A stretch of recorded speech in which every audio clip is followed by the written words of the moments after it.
An ESCL failure typically occurs when the electronic mechanism that locks the steering column malfunctions. This can prevent the vehicle from starting or the steering wheel from unlocking.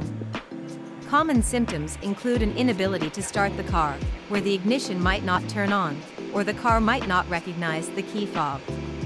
The steering wheel may remain locked even after inserting the key or pressing the start button.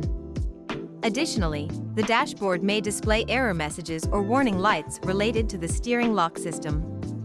Causes of ESCL failure can include electrical issues, such as faulty wiring or a dead battery that can disrupt the ESCL system. Mechanical wear can also be a factor, as over time, the mechanical components of the lock can wear out. Software glitches may occur as well, where the vehicle's software may need an update to resolve ESCL issues. If you're experiencing this issue, it's best to consult a professional mechanic or your vehicle's dealership for a thorough diagnosis and repair.